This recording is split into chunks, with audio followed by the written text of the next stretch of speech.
Tere kõigile, mina olen Irina ja olen täna siin selle jaoks, et välja kuulutada Primavista 2020 fänniloomingu konkursi võitjad. Meie konkursile laekus kokku 17 tööd, nende seas 7 olid väiksemate kirjutajate ehk siis kuni 10-aastaste omad ja ülejäänud siis juba suuremate kirjutajate poolt. Konkursi piirvanuseks oli kuni 26-aastased. Konkursi töid hindas 5-liikmeline žürii, kuhu kuulusid Reeli Reinaus, meie žürii noorim liige Eliis Grigor, Laura Loolaid, kes kirjutab ja on tegev ulmeajakirjas Reaktor, Aasa Sulg, kes oli pikalt raamatukogu hoidja ja teab kindlasti kirjandusest väga palju, ja Liisa Jaakson, kes loeb palju, õpib palju ja teab ka fanfictioni ehk fänniloomingu kohta nii mõndagi. Sellest, mille kohta meil täpselt siis kirjutati. Nooremad kirjutajad kirjutasid Sipsiku kohta ja see on väga üllatav.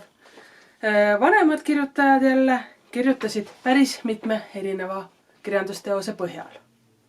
Esindatud olid suured fändomid nagu Harry Potter ja Sõrmuste isand, head ended Pratchetti ja Gaimani sulest oli inspiratsiooniks, aga näiteks ka klassikat. Jevgeni Onegin, Tõde ja õigus. Oli ka teisi inspiratsiooniallikaid, aga need on need, mis jäid peamiselt silma. Ja nüüd siis selle piduliku poole juurde ehk kuulutame välja Primavista 2020 fänniloomingu võistluse võitjad. Otsustasime teha 2 kategooriat, väikesed kirjutajad ja suured kirjutajad. Ja väikeste kirjutajate seas oli väga populaarne Tartu Kesklinnakooli õpilase Robin Kärgetsi kirjutatud lugu Sipsik limusiinis. Nagu öeldud, Sipsiku lugusid oli päris mitu ja nad kõik olid kirjutatud üsna väikeste kirjutajate poolt.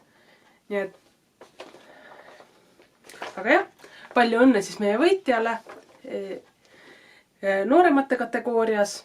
Vanemate kategoorias läks võit Gert Vasemäele, kes kirjutas loo Hunt, kes teadis ussisõnu, 7 katkendit akadeemilistest tekstidest. See lugu põhines Harry Potteril.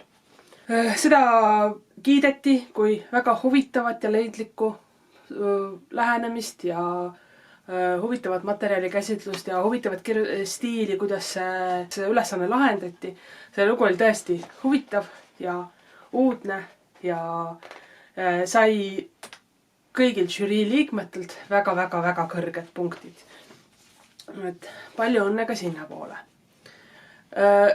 Pidulik, päris pidulik autasustamine toimub sügisel, septembris, esialgsetel andmetel 25. septembril ja loodame kõiki meie võitjaid ja ka osalejaid seal näha. Aga ilusat lastekaitsepäeva, ilusat suve ja head kirjutamist!